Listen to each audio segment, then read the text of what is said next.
권력자에게 직언을 한다는 것, 특히 모든 것이 격변하던 시대에는 이게 어떤 의미였을까요? 네, 정말 쉽지 않은 일이죠. 오늘은 삼국시대 위나라에서요, 자신의 신념을 밀어붙이면서 때로는 군주의 뜻에 맞서기까지 했던 세 명의 관리 이야기를 해볼까 합니다. 아, 그 유명한 인물들이군요. 네, 바로 신비, 양부, 그리고 고당룡인데요. 이들의 삶 속으로 당신과 함께 좀 깊이 들어가 보려 합니다. 좋습니다. 저희가 주로 살펴볼 자료는 진수의 삼국지, 그리고 배송지가 주석으로 인용한 여러 기록들입니다. 이 세 관리에 대한 전기 발췌문들이죠. 네, 이 자료들을 바탕으로 당시 굉장히 복잡했던 정치 상황 속에서 이 세 인물이 각자 어떤 방식으로 자기 역할을 했는지, 그리고 그들의 말과 행동에서 드러나는 그런 강직함, 또 충성심은 과연 어떤 모습이었는지 이걸 좀 자세히 들여다보겠습니다. 그냥 단순한 충신 이야기가 아니겠네요. 그렇죠. 단순한 충신 열전을 넘어서 그들의 선택에 갖는 의미, 또 오늘날 우리에게 던지는 질문까지 함께 탐구해보는 시간이 될 겁니다. 당신은 이들의 삶에서 어떤 아하 하는 순간을 발견하게 될까요? 기대됩니다. 그럼 첫 번째 인물, 신비부터 시작해볼까요? 네, 신비. 그는 원래 원소 시야에 있었죠. 그러다가 이제 관도대전 이후에 조조에게 귀순한 인물이잖아요. 맞습니다. 특히 조조가 잠시 망설일 때 그 원담과 손잡고 원상을 공격하도록 설득하는 장면이 굉장히 인상 깊어요. 아, 네. 그때 상황이 조조 입장에서는 남쪽의 유표도 신경 쓰였거든요. 형주를 먼저 치는 게 낫지 않을까? 뭐 이런 고민을 하고 있었죠. 네, 그랬죠. 근데 신비가 바로 그 지점에서 조조를 설득합니다. 원씨 형제가 지금 내부 분열로 약해져 있다. 또 백성들은 전란에 지쳐서 새로운 통치를 바라고 있다. 이런 점들을 아주 날카롭게 지적하죠. 지금 공격하는 것이 마치 질풍이 가을 낙엽을 쓸어버리는 것과 같다는 비유. 와, 정말 강력한 설득 아니었나요? 그렇죠. 임팩트가 있었죠. 당시의 원시 세력이 아직 만만치 않았을 텐데 이런 주장을 펼치다니 대단한 배짱입니다. 그러니까요. 조조가 망설였던 이유도 분명 있었을 텐데 신기의 설득이 통했던 결정적인 요인은 뭘까요? 아, 좋은 질문인데요. 신비가 단순히 군사적인 유리함만 강조한 게 아니에요. 그는 하늘이 원상을 명공, 그러니까 조조에게 주는데 이걸 받지 않으면 하늘의 뜻을 거스르는 겁니다. 라면서 천명까지 언급하거든요. 아, 1000명까지? 네. 게다가 원담과의 일시적인 연합이 전략적으로 왜 필요한지, 그리고 원씨 형제 내부 갈등이 얼마나 심각한지 아주 구체적인 정보와 함께 제시했어요. 조조 입장에서는 당장 눈앞의 형주보다는 내부 분열로 약해진 하북을 먼저 평정하는 게 천하통일에 더 유리하다. 이런 신비의 논리적인 분석 그리고 확신에 탄 태도에 설득된 거죠. 결국 그의 통찰력이 조조의 전략 방향 자체를 바꾼 셈이군요. 대단하네요. 네, 그렇습니다. 이후 문제, 조비 시절에는 황제의 최측근인 치종 자리에 오르는데 이때도 그의 강직함은 여전했던 것 같아요. 맞아요. 역법 개정 논의 때도 단순히 실용성보다는 전통, 명분을 중시하면서 하나라 역법을 고수해야 한다. 이렇게 주장했죠. 네, 당시 역법이라는 게 단순한 달력이 아니었거든요.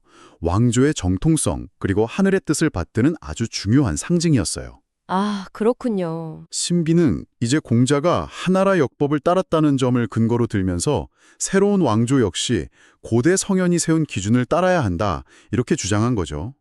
효율성보다는 예법과 전통의 가치를 더 중시했던 그의 일면을 보여줍니다. 그의 강직함이 가장 극적으로 드러난 건 역시 문제와의 그 유명한 일 아닐까요? 아, 그렇죠. 문제가 기주 병사 가족 10만 호를 하남으로 강제 이주시키려 했을 때의 일 말입니다. 맞습니다. 그때 기근 때문에 백성들이 굶주리는 상황이었는데 이런 대규모 이주는 정말 엄청난 부담이었죠. 네. 신비는 이걸 아주 강력하게 반대하면서 황제의 옷자락을 붙잡고 늘어졌다고 하죠. 황제의 옷자락을요? 네, 문제가 불쾌해하면서 나는 경과 더 이상 의논하지 않겠소 하고 뿌리치려 하자 신비가 물러서지 않고 이렇게 외쳤다고 해요. 폐하께서 신을 부족하다 여기지 않으시고 가까이 두셨는데 어찌 조에게 이리 화를 내십니까? 제가 두려운 것은 폐하의 실책이지 폐하의 위험이 아닙니다. 라고요. 잠깐만요. 황제 옷자락을 붙잡고 심지어 황제 말에 저렇게 정면으로 맞섰다고요? 이야, 신하로서 정말 아슬아슬한 선을 넘나든 것 같은데요? 그렇죠. 이거 자칫하면 목숨이 위태로울 수도 있는 행동 아닙니까? 바로 그 점이 핵심입니다. 이 일화는 신비 개인의 대단한 용기를 보여주는 동시에 당시 군주와 신하 사이의 그 긴장 관계 속에서 직원이라는 행위가 얼마나 위험천만한 일이었는지를 아주 압축적으로 보여주죠. 황제의 권위에 정면으로 도전하는 모습이니까요. 와, 하지만 결국 문제는 신비의 간언을 완전히 무시하지 못하고 이주 규명을 절반으로 줄였습니다. 아, 그래도 받아들여지긴 했군요. 네, 이건 신비의 충심과 논리가 어느 정도 황제에게 영향을 미쳤다는 증거이기도 하죠. 그의 말처럼 황제의 위엄보다 황제의 실책을 더 걱정하는 충신이라는 걸 황제도 인정하지 않을 수 없었겠죠. 정말 대단하네요. 오나라 정벌을 반대할 때도 좀 인상적이었어요. 옛날 주모낭은 폭군 주왕을 아들 무왕에게 넘겨주었습니다. 때를 아는 것이 중요합니다. 이러면서 시기를 기다려야 한다고 주장했죠. 네, 항상 현실적인 판단을 했던 것 같아요. 명분뿐 아니라 실리적인 정세 판단에도 뛰어났던 거죠. 네. 그리고 또 흥미로운 점은 권력의 중심에 있던 중서감 유방이나 중서령 손자 같은 실세들하고는 거리를 뒀다는 거예요. 아, 그랬나요? 네. 아들 신창이 아버지 출세에 지장이 있을까 봐 걱정하니까 내 마음은 깨끗함을 지키려 하는데 어찌 삼공벼슬을 얻으려고 내 높은 절개를 꺾겠느냐라면서 일축했죠. 와, 결국 이 사람들 때문에 더 높은 자리인 상서보좌에는 오르지 못했지만 개의치 않았다고 합니다. 실리보다는 원칙과 절개를 중시하는 그의 성품이 잘 드러나는 대목이죠. 참 흥미로운 점이 그의 딸 신원영 역시 아버지 못지않은 통찰력을 지녔다는 거예요. 아, 신원영. 네, 정말 비범한 여성이죠. 조비가 태자가 되니까 신비가 엄청 기뻐했는데 그걸 보고 딸은 오히려 걱정하면서 위나라는 오래가지 못할 것 같다고 탄식했다고요. 맞아요. 아버지의 기쁨 속에서 오히려 위기의 징후를 읽어낸 거죠. 이건 단순한 반항심 같은 게 아니라 뭔가 깊은 통찰이 느껴지는데요. 그렇습니다. 신원영의 이야기는 아버지 신비의 그 강직한 직원과는 또 다른 형태의 지혜, 그러니까 통찰력과 선견지명을 보여줍니다. 그녀는 표면적인 사건 너머의 본질, 그리고 미래의 흐름을 읽는 능력이 있었던 거죠. 조비의 성품이나 당시 정치 상황을 아주 냉철하게 봤기 때문에 그런 예언을 할 수 있었던 겁니다. 아버지 세대의 충성이나 절개와는 또 다른 방식의 지혜네요. 혼란한 시대를 헤쳐나가는. 네, 그렇게 볼 수 있죠. 실제로 그녀의 예지력은 그 이후에도 계속 증명되잖아요. 사마이가 정변을 일으켜서 조상을 제거하려 할 때 조상의 참군이었던 동생 신창에게 상황을 정확히 분석해주면서도 그렇죠. 쿠데타에 가람하라고 한 게 아니라 자신의 직무를 지키는 것이 사람의 대의다 라면서 원칙을 지키라고 조언했죠. 네. 또 종회가 촉을 정벌하러 갈 때도 그의 야심을 간파하고 조카에게 경고했고요. 네. 신원영은 상황을 꿰뚫어보는 그런 예리함과 함께 그 속에서도 지켜야 할 도리와 원칙을 잊지 않았습니다. 아버지의 강직함이 뭐랄까 겉으로 드러나는 용기였다면 딸의 지혜는 내면의 깊은 통찰과 균형 감각으로 나타났다고 할 수 있겠네요. 한 집안에서 이렇게 다른 방식으로 시대의 어려움에 맞서는 모습이 참 흥미롭습니다. 네, 정말 그렇죠. 자, 그럼 두 번째 인물, 양부로 넘어가 볼까요? 네, 양부. 그는 젊은 시절부터 인물 보는 눈이 남달랐다고 하죠. 원소랑 조조 중에 누가 성공할 것 같냐 이런 질문에 당시 훨씬 세력이 약했던 조조를 지목했다면서요? 맞습니다. 조공은 영웅의 재주와 심오한 전략이 있으니 반드시 대업을 이룰 것이다. 이렇게 단언했다고요. 대단한 안목이죠. 주변의 대세에 휩쓸리지 않고 본질을 꿰뚫어 본 거네요. 그렇죠.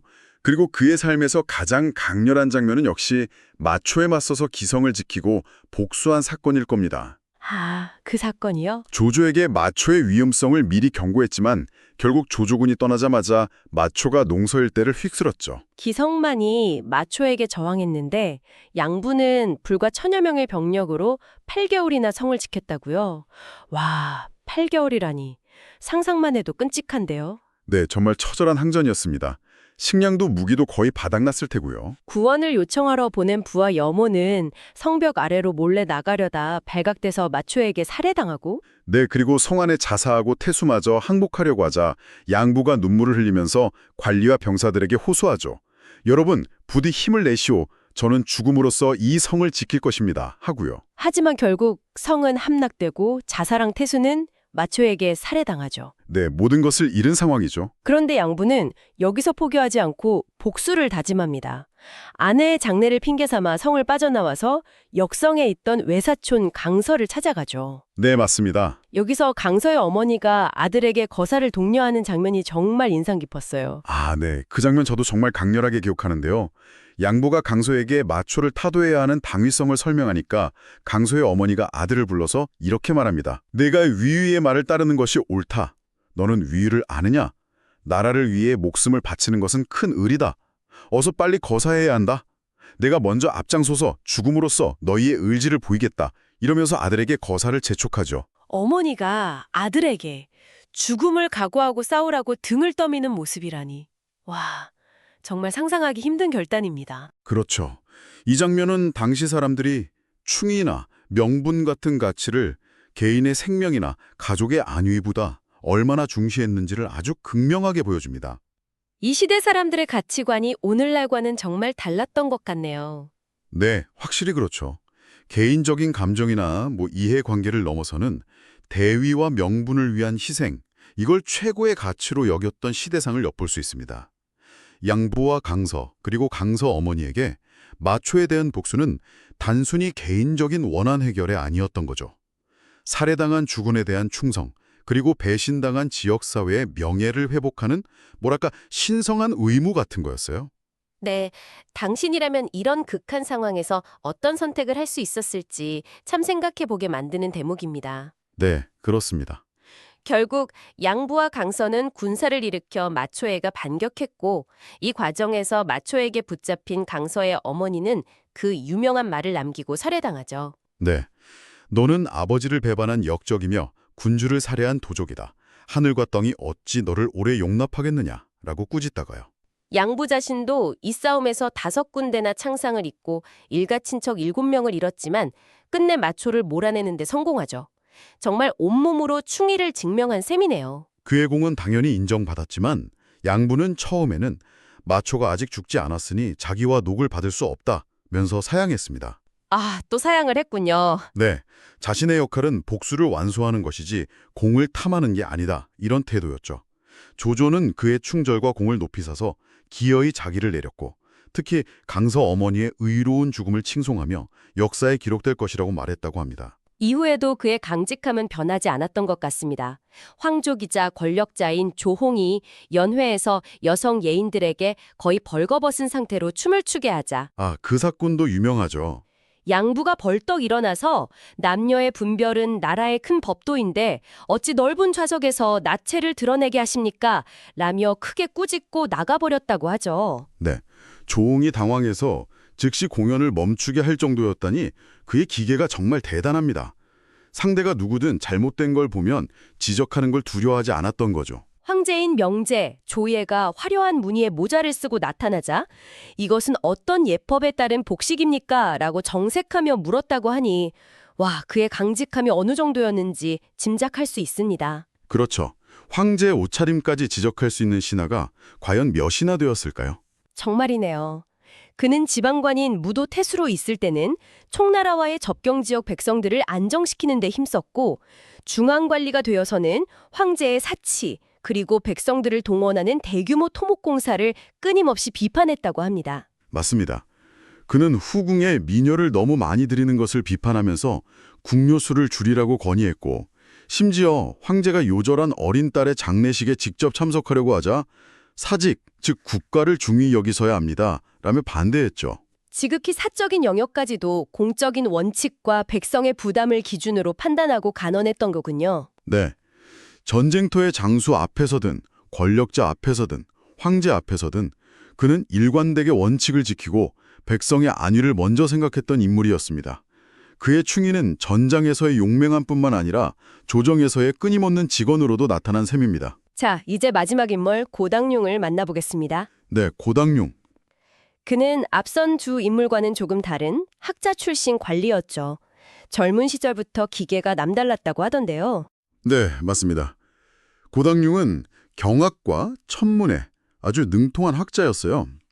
젊었을 때 자신의 직속상관인 태수 설제를 모욕하는 군의 독군, 그러니까 감찰관에게 칼을 빼들고 호통을 쳤다고 하죠. 칼을 빼들었다고요? 네, 신하된 자 앞에서 군주의 이름을 함부로 부르는 것은 의리에 어긋나니 베어야 마땅하다라고 외쳤답니다. 상관을 지키려는 의협심과 불의를 참지 못하는 성격을 보여주는 일화죠. 와, 대단하네요. 명제가 즉위했을 때도 예를 중시하는 그의 면모가 드러납니다. 즉위를 기념하는 잔치를 열자는 의견이 나왔는데 고당룡이 선대 황제의 상중임을 들어서 반대했죠. 요순 임금은 상중의 음악을 삼갔고 상나라 고종은 3년 동안 슬픔 속에 말을 아꼈습니다. 라면서요. 황제도 그의 의견을 받아들여 잔치를 열지 않았다고 합니다. 그는 단순히 전통만 따르는 게 아니라 학문적 소신도 뚜렷했던 것 같아요. 태화연관의 역법 개정 논의가 벌어졌을 때 기존 한나라 역법의 우수성을 주장하면서 새로운 역법을 만들려는 태사 측과 오랫동안 치열한 논쟁을 벌였다고요. 네, 맞습니다. 비록 그의 주장이 최종적으로 채택되지는 않았지만 학자로서 자신의 견해를 굽히지 않는 태도를 보여주었죠. 그의 정밀한 학식은 널리 인정받았다고 하고요. 하지만 그의 진가는 뭐니 해도 명제의 사치와 대규모 토목공사에 대한 끊임없는 간언에서 빛을 발하는 것 같습니다. 정말 집요하게 반대 의견을 올렸더군요. 그렇습니다. 명제가 궁궐이랑 누각을 아주 화려하게 짓는 걸 좋아했는데 고당룡은 이걸 아주 강력하게 비판했습니다. 장안에 있던 큰 종을 수도인 낙양으로 옮기려 하자 주나라 경왕이 큰 종을 만들었다가 재앙을 맞고 나라가 쇠락했던 고사를 들면서 반대했죠. 네, 그랬죠. 또 새로 지은 숭화전이라는 건물에 불이 났을 때는 이걸 하늘의 경고로 해석했고요. 네. 임금이 높은 누각 짓기를 좋아하면 하늘이 불을 내려 재앙을 일으킨다는 역전의 구절까지 인용하면서 황제의 반성을 촉구했습니다. 또 능소걸이라는 높은 막로 꼭다기에 까치가 둥지를 튼 것을 보고도 불길한 징조라고 해석했잖아요. 네. 시경 구절을 인용하면서 까치가 높은 곳에 둥지를 틀면 궁실이 완성되기도 전에 다른 성씨가 그 주인이 된다는 의미로 해석했어요. 이건 황제가 덕을 잃었기 때문에 나타나는 현상이다. 이렇게 주장했죠. 혜성이 황제의 별자리인 잠요원을 침범했을 때도 마찬가지였고요. 네. 이런 자연현상이나 이변들을 전부 황제의 부덕과 연결시키면서 사치를 멈추고 백성을 돌보며 덕을 쌓으라고 정말 간절히 호소했습니다. 듣고 보니 고당룡의 간언 방식은 앞선 신비나 양보와는 좀 다른 것 같아요. 아, 그렇죠. 신비는 뭐랄까 정치적인 현실 논리로 설득했고 양보는 충해와 백성의 고통을 직접적으로 호소했다면 고당룡은 주로 역사적 사례나 하늘의 징조, 경전의 구절을 근거로 들었네요. 정확한 지적입니다. 고당룡은 유교적 예법과 덕치주의, 그리고 하늘과 인간 사회가 서로 영향을 주고받는 그 천인 가문 사상에 깊이 기반하고 있었습니다. 천인 가문 사상? 네, 이게 단순한 미신이 아니라 당시에는 아주 중요한 정치 철학이었어요. 자연의 재해나 이상현상을 군주의 실정에 대한 하늘의 경고로 해석하고 이걸 통해 군주의 반성을 촉구하는 일종의 합법적인 정치 비판 도구였던 셈이죠. 아, 정치 비판의 도구요. 흥미롭네요. 네, 그래서 그는 단순히 잘못을 지적하는 걸 넘어서 예약 질서를 바로 세우고 현명한 인재를 등용하며 백성의 삶을 안정시키는 것, 이것이야말로 하늘의 뜻에 순응하고 나라를 바로 세우는 근본적인 기림을 끊임없이 강조했습니다. 천인 가문 사상이 단순 미신이 아니라 정치 비판의 도구였다는 점이 흥미롭습니다. 오늘날 우리 사회에서 통치자의 도덕성이나 윤리 문제가 불거질 때 그게 사회 전체에 미치는 영향에 대해 생각해보게 되는데요. 고당룡의 주장이 시대를 넘어 여전히 유효한 질문을 던지는 것 같아요. 그렇습니다. 리더의 도덕성과 정책 결정이 백성의 삶, 나아가 국가의 운명과 어떻게 연결되는지에 대한 고민은 예나 지금이나 중요하죠. 고당룡은 병이 깊어져서 죽음을 앞둔 순간까지도 마지막 상소를 올렸다고 합니다. 네, 맞아요. 새가 죽을 때 그 울음이 슬프고 사람이 죽을 때 그 말이 선하다는 말로 시작해서 사치와 폭정으로 망한 하나라 거왕, 상나라 주왕, 진시황, 한무제 등의 예를 대면서 명제에게 마지막까지 간절하게 호소했죠. 그 상소문에서 특히 천하나 천하 사람 모두의 천하이지 폐하 한 분만의 천하가 아닙니다. 편하자, 현하지 편하에, 비배하지 편하에 라는 구절은 그의 충심과 당시 위나라의 위기 상황에 대한 절박한 인식을 보여주는 백미라고 할 수 있습니다. 와, 천하는 폐하만의 천하가 아니다. 네. 그리고 은연 중에 권력이 특정 가문, 즉 사마씨에게 넘어갈 수 있음을 경고하는 듯한 내용도 담겨 있습니다. 황제의 명제도 그의 충신만큼은 깊이 인정했던 것 같아요.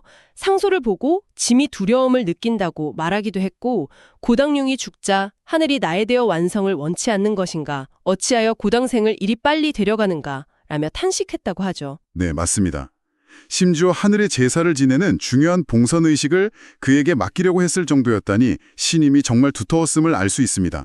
비록 그의 간언이 즉각적인 정책 변화로 이어지지 못한 경우도 많았지만 그의 존재 자체가 황제와 조정에 끊임없이 경각심을 주고 뭐랄까 브레이크 역할을 했음은 분명하네요. 네, 그의 끊임없는 직원은 결과적으로 위나라의 급격한 쇠락을 어느 정도 늦추는데 기여했을지도 모릅니다. 오늘 우리는 위나라의 새 인물, 신비, 양부, 고당룡, 그리고 신비의 딸 신원영의 이야기까지 살펴보면서 권력 앞에서의 용기, 신념, 그리고 지혜가 얼마나 다양한 모습으로 나타날 수 있는지 엿보았습니다. 네, 전략가로서 현실적인 판단을 내렸던 신비, 불굴의 충의와 백성을 향한 마음을 보여준 양부, 그리고 학문과 예법, 하늘의 뜻을 통해 군주를 바른 길로 이끌려 했던 고당룡까지. 각자의 방식은 달랐지만 모두 참 빛나는 인물들이었습니다. 그렇습니다. 이들의 공통점은 권력에 아부하거나 현실과 타협하기보다 각자의 소신과 원칙에 따라 목소리를 냈다는 점이죠. 그 과정에서 때로는 군주의 노여움을 사기도 하고 실질적인 권력에서 멀어지기도 했지만 그들의 존재 자체가 당시 사회의 중요한 가치, 즉 올바름이란 무엇인가, 신하의 도리는 무엇인가에 대한 질문을 던졌습니다. 네. 흥미로운 점은 이들을 대하는 군주들, 즉 조조, 조비, 조이의 반응이 각기 달랐다는 거예요. 어떤 군주는 직원을 비교적 수용했고 어떤 군주는 불편해하면서도 존중했으며 또 어떤 군주는 듣는 척하면서도 결국 자신의 뜻을 굽히지 않았죠. 아, 그러네요. 군주의 성향에 따라 직원의 효과와 신하의 운명이 달라지는 모습도 볼 수 있군요. 네, 그런 점도 관찰할 수 있습니다. 이들의 삶을 따라가다 보니 여러 가지 생각이 드네요. 과연 권력 앞에서 진실을 말한다는 것은 어떤 의미일까? 또 이렇게 혼란하고 어려운 시대에 자신의 원칙을 지키며 산다는 것은 얼마나 힘든 일일까? 당신은 이들의 삶에서 어떤 점이 가장 인상 깊으셨나요? 그들의 선택과 행동이 오늘날 우리에게도 여전히 많은 생각거리를 던져주는 것 같습니다. 네, 그렇죠. 오늘은 위나라의 새 직원가, 신비, 양부, 고당룡의 사람을 통해 역사 속 지혜를 함께 탐구해 보았습니다.